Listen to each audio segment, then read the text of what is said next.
and welcome to a brand new video. Thank you so much for joining me today. Today we are going to be talking about different shrubs and small trees that are suitable for shady areas, and these plants can also help add major curb appeal as well as potentially add value to your property. And if you are new here to my channel, hi, my name is Annie. I do a lot of gardening content and most specifically shade focus gardening content. I live on just under an acre of very shaded tree woods heavy property. So today we are going to be talking about 5 different shade tolerant shrubs and small trees that you can add to pretty much any landscape. This applies to small property homes as well. Having some really nice established plants in your landscape can add up to 10% to your home or property's value. And these are all shrubs and plants that I have in my own yard, so I'd like to think I know what I'm talking about for the most part, and I have experience with them. None of these shrubs need to be cut back in the fall. They can be left alone, and they can be as high or as low maintenance as you want them to be. You can essentially plant them and leave them alone completely if you so choose to do. Now, I live in what was previously zone 6B, but we just had a big shift in the zone map, so check your zone if you haven't in the last like 6 months. I think that just came out in the fall, so I have been bumped up to a zone 7 now. So while I think most of these plants are going to apply to pretty much anyone in the US, I just wanted to give you guys some context of where I live. And then of course, like I said, my yard is nearly 100% shade. I have a lot of trees and I plan to keep it that way. I'm a big fan and proponent of keeping your trees. So keep your trees and have pretty gardens. And of course, people are always looking for low maintenance. And like I said, these are pretty as low maintenance as they get. So hopefully they might be some good choices for you as well. And with that being said, let's jump into the plant list. First plant I want to talk about is going to be no surprise to anyone who knows me, and that is going to be a hydrangea macrophylla. These are the flowers and plants that started it all for me. I absolutely love hydrangeas. They're my all-time favorite flower, and before I even really got into gardening, I knew I wanted to plant these in my yard. A few years ago, I would say this was pretty much my only landscape gardening goal I really had, was to get hydrangeas in my property. Now, if you are familiar with hydrangeas, you will know there are lots of different types of hydrangeas. Many of those varieties do need full sun, so take note that specifically the ones that can handle the shady spots are the macrophyllas, also known as big leaf hydrangeas, also known as mop head hydrangeas. I know hydrangea knowledge can be a little bit confusing some people. These are the classic poofy big blue flowers that you see in the summertime. They're very popular on the East Coast, and with that like East Coast aesthetic, they are classic, they are beautiful. Like I said, these were the very first plants I personally added to my own landscape. I planted 3 endless summer original hydrangeas up near my front door. I had removed a bunch of overgrown pachysandra to put these there. I think these hydrangeas usually look best planted in groups of 3 or more for maximum impact, but you can definitely plant them as like a solo specimen piece as well if you have less space. Big leaf hydrangeas grow on old wood. I'm pretty sure the panicle hydrangeas and some of the other varieties grow on new wood, but specifically the macrophyllas / big leaf grow on old wood. So do not cut them back when they're done blooming. You just leave them alone. You can deadhead them or use them for cut flowers if you want, but after like September, I'm pretty sure you should not touch them. And like I said, you can literally leave them alone. They're gonna look like a bundle of sticks in the winter when they lose all their leaves, but if you leave the flowers on there, they make for really good winter interest, in my opinion. They just look like little poof balls on the end of sticks. Hydrangeas typically prefer highly acidic soils, but I'm fairly certain they will thrive in a alkaline leaning soil as well. The only thing that's going to really vary is the color. So highly acidic, you're going to get the blue blooms, and if it's more alkaline heavy, you're going to get the pink blooms. They make different additives that you can buy to have control over this. However, I think every color that they turn is absolutely gorgeous. I especially love when it's like in the middle and it's that indigo purple color. I just think it's so stunning. So I am perfectly fine with planting my hydrangeas and letting their colors do their own things, because you can't go wrong. No matter what, they're gonna come out pretty. Like I said, these are gonna be pretty much the only variety of hydrangea that can tolerate shady conditions. They do not want to be hot. They do not want to be in that direct afternoon sun, especially if you live further down south where the temperatures are hotter. You're going to want to make sure they're protected.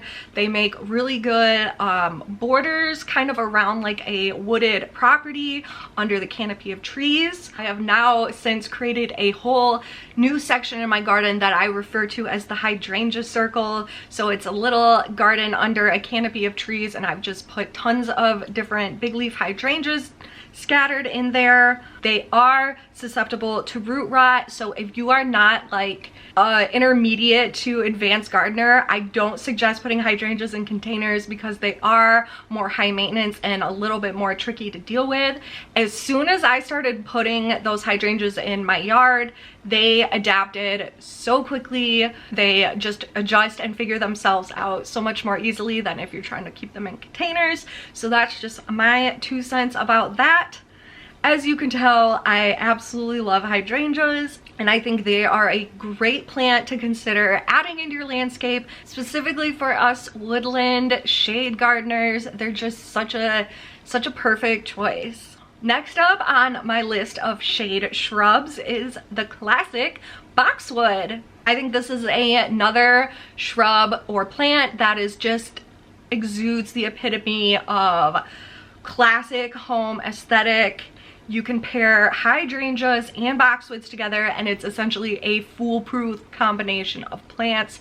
They just look so beautiful together with the structure of a boxwood and kind of the organic unruliness of the hydrangeas together. It just works. Now, most varieties of boxwoods you will see in the store when you're shopping are going to tell you they want full sun to part sun on the tag. While this is true in most cases, there are some varieties that will do fine in dappled shade, to part shade, under tree canopies. Typically, they're not going to put on growth as quickly as they will in the full sun, but they can still survive and thrive in the shade. Boxwoods were another one of the first plants that I decided I wanted to put in my landscape. I think I purchased 5 of them from a local nursery. Some of those more popular types of boxwoods that can take the part sun to the dappled shade are going to be sprinters, green mountain, wintergreen, and winter gem. Specifically, wintergreen is a really good variety to pick for a shady spot because it's a fast growing boxwood. I'm pretty certain the ones that I have in my driveway garage bed are winter gems, and the ones that I had initially planted first up by my porch were green velvets. I will say they're not going to be the best choice for full shade if they need at least a little bit of dappled sun, because they will end up looking very spindly and not very good, and they'll be more susceptible to diseases if they're not getting enough leaf growth on them. I'm pretty certain boxwoods are able to grow in pretty much every zone in the US. Now, what I love about boxwoods, they're probably, I know I say everything is my favorite. Hydrangeas are my favorite, but boxwoods are definitely in my top 5. They are the best plant for adding any sort of structure to a space, taking things up a notch and just giving it a more formal look. They immediately can add repetition and unity to any landscape. If you have a flower bed or a spot in your yard that you feel like is just starting to look a little hodgepodge or messy and incohesive, add some boxwoods. It's the easiest way to add some structure and just overall make things feel more pulled together and cohesive. Now, I would say boxwoods should be maintained at least once a year. You should be trimming and pruning them. Most of them grow naturally in some sort of shape, and you can prune them into little cones, little spheres. You can grow hedges. Those are the typical uses for them. I have been pruning mine into both cones and spheres, and you can leave them alone and let them become unruly, but you should be giving them a nice haircut at least once a year to promote that new growth. And my last little blip about boxwoods I'm going to say here is, I am not typically an advocate of faux or fake flowers or plants. However, faux boxwoods are usually the ones that end up looking the best. I think with how they're produced with that glossy plastic, that's actually kind of how the leaves look in real life, so it kind of works. But proceed with caution. I think in most cases, fake plants outside look terrible. I do have 2 faux boxwoods flanking my front door. I think there are good options on the market, and I think this is usually a safe bet when it comes to fake plants because they actually somewhat look like the real deal, especially if you are putting them on a front porch or somewhere that's going to be viewed from more far away. Excellent choice, and obviously zero maintenance. Moving onwards, next we're going to talk about a Japanese maple, which is not technically a shrub. I did say we are going to have a couple small trees in this list as well, and Japanese maples are one of my favorites. Like I said, I know I've said that about everything, but I absolutely adore Japanese maples. I have 2 in my yard now, which at one point a few years ago, it was like ultimate goals for me. I was like, I have to have a Japanese maple, and they are just the most beautiful ornamental showpiece plants for any landscape. And they make this list because they can tolerate shade and dappled light. They can be planted under canopies of larger trees like oaks.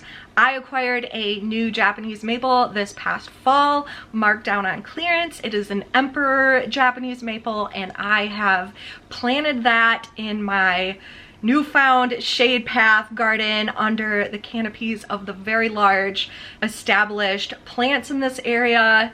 These have been known to be pretty pricey plants. They are an investment, but in my opinion, they are well worth it because of their beauty. If you are willing to do some digging and some clearance shopping, there is a very good chance you will be able to find one for pretty cheap. Last winter, I picked one up from Home Depot, and I think I paid under $20 for it. And it was like originally 90 something, I'm pretty sure. And even though these are trees, they stay relatively small, or you can choose to keep them relatively small. Like I said, these trees do prefer more shady areas. They can easily get leaf burn if you put them in a hot, open, full sun area. They prefer moist, acidic soil, but once they're established, they're drought tolerant and pretty hard to kill. There are 2 types of Japanese maples. That is dissectum and palmatum. So the dissectums are the weeping or the lace leaf Japanese maples. These are usually in a dwarf size, which makes them the perfect specimen plant for smaller spaces or landscaping areas close to structures. I feel like anytime I drive by a house and I see a like dwarf Japanese maple in the landscaping or the yard, I'm like, that house is expensive. It's a bougie plant to have in your landscape. I did read that Japanese maples are said to be the #1 plant that does add value to your property, so just something to consider. And then the other type of Japanese maples are the palmatums, which these are the more upright varieties, and these are going to be the Bloodgood and the Emperor Japanese maple like I had just talked about. These are the ones that can get quite large in size, up to 15 to 20 feet, obviously not as large as a lot of other trees. I'd say if you are a little bit more experienced, these can be put into containers, large containers, and be kept as a specimen plant. Obviously, these are the popular plant for the Japanese art of bonsai. This is what typically is a bonsai tree. I personally have not done one in a container yet, but that is definitely something I would love to do in the future. But all around, a Japanese maple is going to be a great choice for any woodland property. Moving onwards, next I'm going to talk about the rhododendron. This is another one of those plants that I feel like is a very classic, traditional, timeless beauty in people's yards. I'm also going to kind of lump azaleas into this rhododendron recommendation as well. They are from the same family. I just personally like the look of rhododendrons more, and I find them to be much less maintenance than azaleas. But as far as like woodland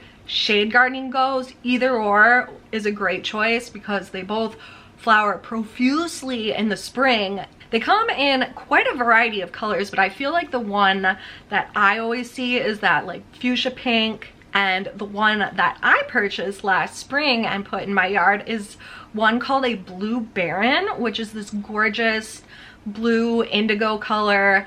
I am so excited to see how this comes in this spring. I had never seen this color like out in the wild in real life, so I was definitely very excited when I saw it at a nursery and had to take it home with me. My yard is also full of tons of azaleas. When I moved into this house about 5 years ago, I probably had close to 10 separate azalea shrubs. They're lower maintenance because you don't need to prune them as much. I think they take a little bit longer to get established than azaleas do, but they naturally grow in like a nice little clean shapely structure, whereas with my experience with the azaleas is they just go wild. They don't really have a structure that they adhere to. I prune my azaleas back hard pretty much every other year, and I have definitely spent more time pruning azaleas in my yard than any other plant. But that's again because they were here when I moved in and pretty unruly to begin with, so I've been keeping them in check. And the final shade tolerant shrub on my list is actually another small tree, and that is a flowering dogwood tree. Just like the Japanese maple, this is another great choice for a single specimen piece in your landscape to add some vertical interest. Again, it can be planted close to a structure that receives a fair amount of shade. It can be planted under a canopy of trees. Filtered sun, it does not want direct afternoon sun. These have shallow root systems, so when you are first planting it, you do need to be a little bit more diligent about watering it. It wants moist soil. Don't let it dry out. There are quite a few different varieties of dogwood trees, but the one I am specifically talking about, I'm pretty sure is just called a flowering dogwood tree. I planted a pink flowering dogwood I think 2 years ago. I did buy it off of Etsy. It is very small and has seen very little growth since I planted it, but I am excited to watch this thing grow over time. So this right here, Sam literally was like, "You got a stick in the mail." It's a stick. This is a pink dogwood tree. It puts on about 1 to 2 feet of growth annually, and these do bloom in the springtime, and I feel like they last way longer than a lot of other blooming flowering shrubs. I feel like I see them like almost from like April to June. As a lot of people know, the scent of dogwood flowers are acquired. I don't know if I know anyone who thinks they actually smell good. Some people think they smell absolutely terrible. I guess it doesn't really bother me. I think the prettiness outweighs the stinky smell, but that's just something to note if you are very sensitive to that thing. Dogwoods pretty much require no pruning. You just clip off any dead branches. However, they do have shallow root systems, so when you first plant it and are getting it established, you want to make sure it doesn't dry out, which can easily happen. But because it likes to stay pretty moist, it does make it a good choice for a tree planted next to a body of water. So maybe if you have a stream or a pond or a river through your yard, this is definitely a good choice for planting near like a riverbank. Now, before I purchased my pink flowering dogwood, I was doing significant amounts of research on a small ornamental shade tolerant tree. So I was in between the dogwood and a cherry blossom tree, and I ended up going with the dogwood over the cherry blossom because from what I read, cherry blossoms are pretty picky and finicky. Cherry blossom blooms have the 5-petal structure where dogwoods will have that 4-petal structure. There is something also about the 4-petal structure on the dogwoods that I really love. I don't know what it is, but I just think it's so beautiful, and I think I prefer that over the 5-petal. In general, dogwoods are just like more adaptable to their environment, where cherry blossom trees are going to be a little bit more picky with their soil and light requirements. So maybe a dogwood is going to be a good choice for you as well. All right, you guys, that is going to wrap up my shade shrub countdown. If you are also working with a shaded woodland property like I am, I would love for you to subscribe to my channel. I have lots of big garden plans and things happening this spring and summer. I am so excited. Since we are in winter, I am definitely having like garden withdrawal a little bit. If you have any good shade shrub suggestions, shade shrub, drop them in the comments below so we can discuss, bounce some ideas. Maybe I'll get some ideas from you guys as well. If you learned anything in this video or got some good information or ideas, I would love for you to hit that thumbs up button. The cat. Thanks again, guys, and I will see you soon in my next video. Bye!